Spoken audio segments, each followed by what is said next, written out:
नमस्कार दोस्तों।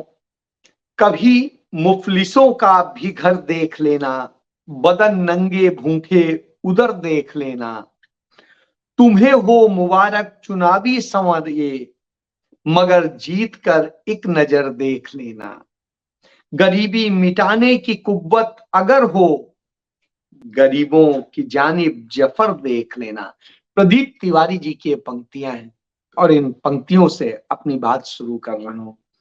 शुरू ये कर रहा हूं कि जिस तरीके से हिंदुस्तान के अंदर एक साजिशों का दौर चल रहा है, एक चुनाव जीतने की पूरी कहा जाता है रणनीति होती है, मैनेजमेंट होता है और सब चीजें होती हैं। ये सारी चीजें जिस तरीके से तमाम सारे चुनावी खेल रचे जा रहे हैं, तमाम साजिशें रची जा रही हैं, जिस तरीके से चीजें की जा रही हैं, वो अपने आप में भारत के लोकतंत्र को कलंकित करती है।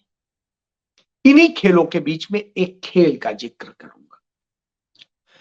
केरल से एक ट्रक, नोटों से भरा ट्रक, जिसमें 750 करोड़ रुपया होता है, 750 करोड़ रुपया, वो चलता है और वो चुनावी राज्य तेलंगाना आता है। वहां पर कुछ चुनाव से जुड़े हुए लोग चेकिंग कर रहे थे और चेकिंग के दौरान वो ट्रक पकड़ा जाता है। उस ट्रक के पास में कोई कागज नहीं होता है। जब्ती की कार्रवाई शुरू हो जाती है, तमाम चीजें लिखा पढ़ी शुरू हो जाती हैं, कुछ कागज लिख भी लिए जाते हैं। फिर अचानक आता है किसी का फोन और उसके बाद उस फोन पे बात करते हैं और उसके बाद कहा जाता है कि यह पैसा यूनियन बैंक ऑफ इंडिया का है। वो केरल से उस ब्रांच में जा रहा है। खेल को समझिएगा, पैसा केरल से हैदराबाद जा रहा था यूनियन बैंक ऑफ इंडिया। जिस समय पकड़ा गया कोई इसका वो नहीं बताया गया, न उसने बताया कि ये बैंक का पैसा है, न कोई और चीज। सारी चीजें सब बिल्कुल फ्लॉप। और अचानक बैंक भी प्रकट हो जाता है, भाजपा के कुछ नेता भी प्रकट हो जाते हैं, कुछ और लोग प्रकट हो जाते हैं। तो मैं ये बता रहा हूं कि इस तरह से पैसे का कहां से क्या आता है, कहां जाता है, क्या होता है, कैसे भारत सरकार की बैंकें और संस्थाएं बचाव में उतर आते हैं, भाजपा नेता बचाव में उतर आते हैं और वो संस्थाएं कह देती हैं हाँ हमारा पैसा है। अब ये वही इंस्टीट्यूशनल क्राइम है जिसकी हम लगातार बात करते हैं कि किस तरीके से नरेंद्र मोदी सरकार इस देश की तमाम संस्थाओं का, तमाम एजेंसियों का और तमाम सारे लोगों का, इंस्टीट्यूशंस के अतिरिक्त कंपनियों का कैसे इस्तेमाल कर रहे हैं, चुनावी इस्तेमाल कर रहे हैं। वो चुनावी इस्तेमाल के लिए किस तरीके से धर्म का इस्तेमाल करते हैं, धार्मिक संस्थानों का इस्तेमाल करते हैं और सारी चीजें सामने। जब ये सारी चीजें सामने हो तब और जिक्र आता है कि चुनाव जीतने के लिए अब किस किस तरह की तैयारी हो रही है।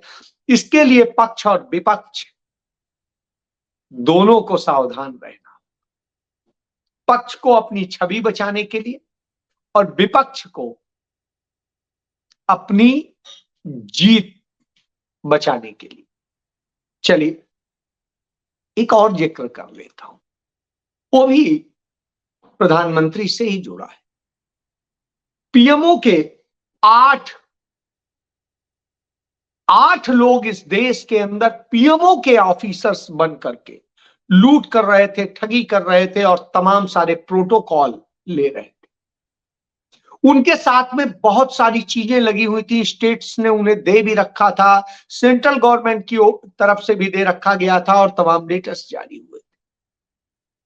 क्या आपने कभी भी नरेंद्र मोदी सरकार के पहले ऐसा सुना था? और ये सारे गुजराती होते हैं इत्तेफाक से। आपको याद होगा अभी पीछे के दिनों में देश के तमाम सारे सेंसिटिव जगह पर जाकर के एक पीएमओ क्या ऑफिसर बन के किस तरीके से उसने तमाम चीजों का डॉक्यूमेंट्स लिए, तमाम चीजें समझी और उसका क्या किया होगा पता नहीं, क्योंकि सरकार ये बता नहीं रही है कि क्या हो रहा है। और चूंकि वो फंसती है इसलिए उस पर बात नहीं करती है। ये तो कहिए वो अच्छा ऑफिसर था, नया ऑफिसर था, उसने हिम्मत दिखाई, उसने चिट्ठी लिख दी, क्योंकि मीटिंग के दौरान वो जिस तरीके से ऑफिसर से व्यवहार करता था वो लगा नहीं कि ऐसा कोई ऑफिसर इस तरह से बात करता है। यह स्थिति। अब जिक्र करूंगा उन 8 लोगों का, उन 8 गुजरातियों का जिन्होंने पीएमओ के ऑफिसर्स बन के इस तरीके से किया। अभी लेटेस्ट मामला मयंक तिवारी का है। मयंक तिवारी भी गुजरात से हैं। उनके लिए अब पीएमओ ने लेटर जारी किया। अब उसे याद आया है कि साहब वो इस तरीके से गलत आदमी है और वो गलत तरीके से ये कर रहा है। चलिए, किरण पटेल एक, वसुदेव निर्मूर्ति तयाडे, संजय शेरपुरिया, संतोष कुमार सेमवाल, पवन पटेल, अभिषेक, संतोष सिंह, अजीत कुमार डे और मयंक तिवारी, ये सारे जो आपको 8-9 नाम बताए मैंने, ये सभी गुजरात से हैं और ये प्रधानमंत्री कार्यालय का सारा वो इस्तेमाल कर रहे हैं। इनके लिए तमाम मंत्रालयों ने और स्टेट गवर्नमेंट्स ने तमाम सुविधाएं दी, स्कॉट्स दिए और जाने क्या क्या दिए और जेड सिक्योरिटी तक दी थी। तो इस तरह की ये ऐसे नहीं मिलती है, इसकी पूरी एक लिस्ट होती, लेकिन सब मिल रही थी। ये खेल समझ। और ये लोग कर क्या रहे थे कि हम नरेंद्र मोदी के पूरे उसके लिए काम कर रहे हैं और किस तरीके से क्या क्या, ये बताने की जरूरत नहीं, ज्यादा बोलूंगा तो ये थोड़ा सा ब्रीच हो जाएगा, इसलिए इस पर और ज्यादा बातें नहीं करूंगा। इसके बाद आइए, जिस तरीके से ये सारी नफरत के खेल हुए, इसी तरीके से जमीनों की लूट धर्म के नाम पे और सब नाम पर की गई। और वो सब करने वाले कौन लोग हैं? भारतीय जनता पार्टी के लोग। राम जन्मभूमि के नाम पर जिस तरीके से लूट की गई वो हम सबको पता है। महाकाल लोक पे जिस तरीके से किया गया हम सबको पता है। राम जन्मभूमि का ही जिक्र कर लूं, उसी के साथ में हनुमानगढ़ी है। आज वहां पर एक साधु की गला काटकर हत्या कर दी गई। हत्या के पहले वहीं का जो दूसरा साधु था, वो जो उनका शिष्य था गुरुजी का, वो किस तरीके से सीसीटीवी कैमरे हटा रहा था। तो ये सारे खेल बाद में पता चल रहा है कि वो जमीनों का ही कोई लफड़ा है, उस कारण से ये हत्या हुई। तो ये खेल चल रहे हैं। जब ये खेल चल रहे होते तब प्रधानमंत्री किस तरीके से इस देश के लोगों का ध्यान भटकाने का काम करते हैं और इस तरीके से किस तरह से पूंजीपतियों के हाथ इस देश का लाखों करोड़ रुपया लुटवाया गया, इस पर भी एक चीज बात करूं। इस देश के 25 लाख करोड़ रुपए पूंजीपतियों के माफ कर दिए गए, राइट ऑफ कर दिए गए, ये कहते हैं वेव ऑफ कर दिए गए। ये स्थिति है और ये मैं नहीं कह रहा हूं, ये आरटीआई में मिला नया फिगर है, नई जानकारी है और इसको लेके एक खबर भी प्रकाशित की एक अखबार में, तो वो भी आपको दिखा दे रहा हूं कि यह स्थिति है। तो इस तरीके से जब राइट ऑफ कर दिए गए और ये 2014 से लेके 2023 के मार्च तक का फिगर, यानी कि किस तरीके से अभी तक ये आ रहा था कि सिर्फ 15 लाख करोड़ रुपए किए, लेकिन 25 लाख करोड़ रुपया किए हैं, यह आ गया। तो साहब ये संदीप मनु दाने हैं, इन्होंने इसको पूरा फिगर निकाला है और सारी चीजें हैं। इसी तरीके से जो जो हालात हो रहे हैं, चीजें हो रही हैं, उनको आप देखिए। जब तमाम सारे सच बोले जाते हैं, कुछ किया जाता है, तो उस पर शोर मचता है। कल प्रधानमंत्री मेरठ जाएंगे, वहां उनकी सुरक्षा के नाम पर आप देखिए एसपीजी के 5 दर्जन ऑफिसर्स कमांडो तैनात होंगे, एनएसजी के 200 कमांडोज ऑफिसर्स कमांडोज तैनात होंगे। ऑफिसर्स कमांडोज इसलिए कह रहे हैं कि कोई इंस्पेक्टर रैंक से नीचे नहीं है। और एटीएस के 200 कमांडोज, ये भी ऑफिसर्स कमांडोज हैं। इसके अलावा 400 एनडीआरएफ के कमांडेंट्स जो है उस लेवल के जो है कमांडर्स, तो वो होंगे। इसके अलावा 2 कंपनी पैरामिलिट्री फोर्स होगी और 5000 यूपी पुलिस के लोग होंगे। आप सोचिए, प्रधानमंत्री की सुरक्षा चंद मिनट घंटे का कार्यक्रम होता है, उसके लिए किस तरीके से। तो ये एक नई परंपरा इतने ज्यादा उसकी और सब कुछ शुरू हो गई। ये तो मैंने एक छोटे से नजीर बताई। इस तरीके से वो 24 घंटे में कहां कहां क्या क्या करते हैं और कितना खर्च होता है, ये कल्पना करिए। हम कह रहे हैं हम गरीबों का बड़ा वो कर रहे हैं, हम 81 करोड़ लोगों को 5 किलो अनाज देकर के जीवित रखे हुए हैं, हम बहुत सारी चीजें कर रहे हैं।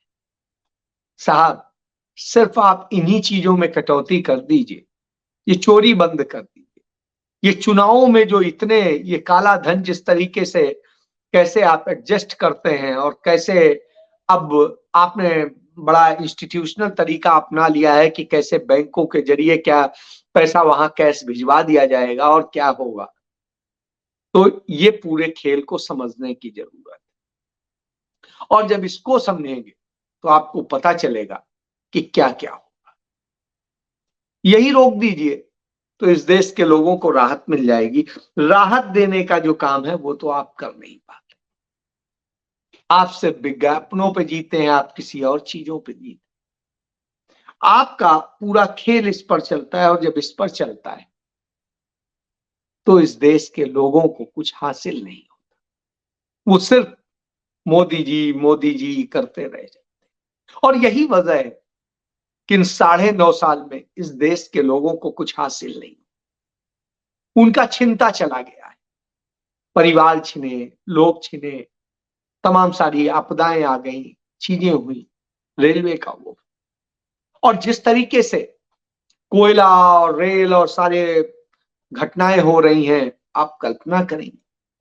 कोल मिनिस्ट्री कहती है कि इस देश के अंदर कोयले की कोई कमी नहीं है, हम पूरा पर्याप्त जितना जरूरत है उससे ज्यादा वो कर रहे हैं, जितना थर्मल पावर्स को जरूरत है।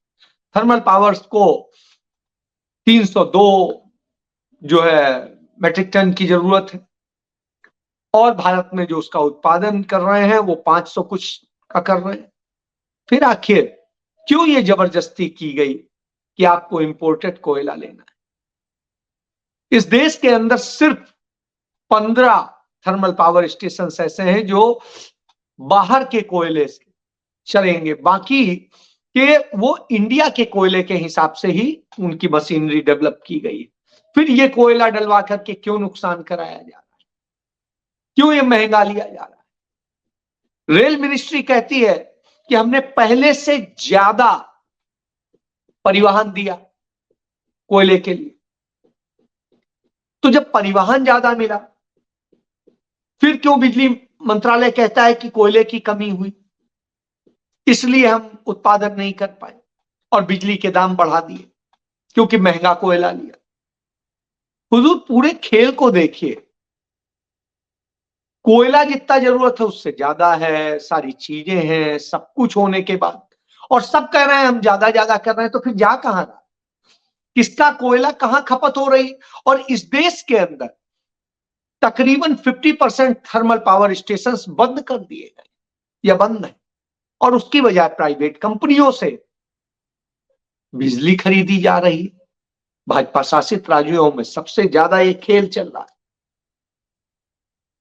तो ये किन कागजों में कहां पर खरीदा जा रहा है, कहां खपत हो रहा है, क्या है, इस पर जब आप जोर देंगे तो ये खेल समझ में।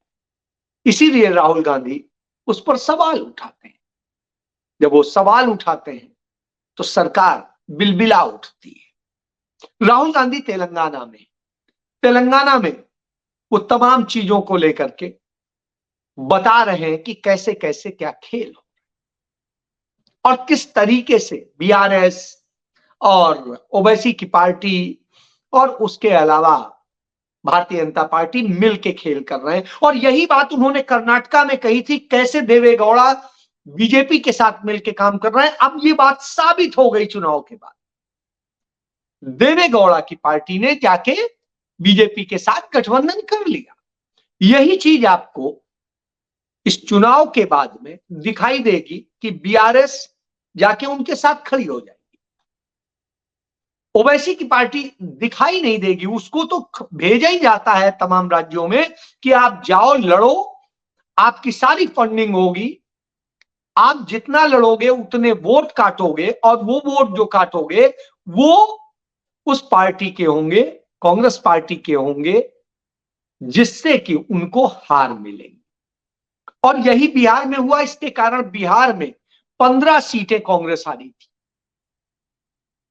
तो इस तरह के खेल जो होते हैं उनको समझने की जरूरत है। तो ये चुनावी जो मैनेजमेंट है नरेंद्र मोदी का, वो पैसे से, रुपए से और चीजों से चलता है।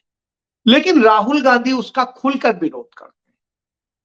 वो बोलते भी हैं और कहते भी हैं। बावजूद इसके वहां पर मैनेजमेंट नहीं बल्कि जनता की बात होती है, जनता के मुद्दों की बात होती है। अब जनता यदि खुद खड़ी हो जाए, वो कुछ पैसों में बिके नहीं, तो उस स्थिति में निश्चित रूप से जीत कांग्रेस की होगी। लेकिन जनता जब कुछ लालच में बिक रही होती है तो कांग्रेस हो या कोई और दल हो, वो क्या करे। इसलिए इसको समझने की जरूरत है। इसलिए मैंने इतने पूरी चीजों को बताया कि धर्म के नाम पर भी जो ये भड़काते हैं वो भी खेल समझ लीजिए, ये भी समझ लीजिए कैसे तंत्रों का गलत इस्तेमाल करते हैं, कैसे फर्जी जो है पीएमओ के ऑफिसर्स बना करके उनका इस्तेमाल करते हैं, सरकारी इस्तेमाल कर लेते हैं और उसके बाद कहते हैं ये तो हमारे हैं ही नहीं, इनको हम गिरफ्तार कर लें। और गिरफ्तार करके भी उन्हें कोई ऐसी बड़ी ना आज तक सजा हुई, ना कुछ हुआ, ना कोई चीज हुई। तो ये खेल क्या चल रहा है। दूसरी तरफ नफरत फैलाने के लिए इजराइल, हमास और न जाने क्या क्या फिलिस्तीन की बात करते हैं। अपना मणिपुर दिखाई नहीं देता, जहां इतनी विभत्स घटनाएं हो गई, सब कुछ हो गया और वहां के 65,000 नागरिक बेघर होकर के शरणार्थी कैंपों में पड़े हुए हैं। वहां के एमएलए तक नहीं जा पा रहे हैं इम्फाल, और इस बात को खुद वहां की राज्यपाल कह रहे हैं जो भाजपा से। तो इस नफरत के खेल और इस पूरे चुनावी मैनेजमेंट को समझिए। यदि समझ जाएंगे तो सचमुच न्याय मिलेगा, और नहीं तो बर्बाद करने के लिए एक गुलिस्तान ही काम। तो जो स्थिति है, तो बर्बाद करने से बचना है, देश को बचाना है, अपने परिवार को बचाना है, भविष्य को बचाना है, तो सच को पहचानना होगा। और वो आपको करना है, वो राहुल गांधी आके नहीं करेंगे। राहुल गांधी बता सकते हैं, लेकिन करना आपको है। बेटियों को लड़ना पड़ेगा, जैसे आयुषी शुक्ला मिर्जापुर में लड़ी, जैसे हाथरस में योगी आदित्यनाथ की सभा में वो लड़की इंसाफ के लिए लड़ रही थी, उस तरीके से आपको लड़ना पड़ेगा, जेल भी जाने के लिए तैयार होना। लेकिन सच के लिए जब आप लड़ेंगे तभी जीतेंगे, नहीं तो आपका कुछ नहीं हो। इसलिए फैसला आपका है। जय हिंद।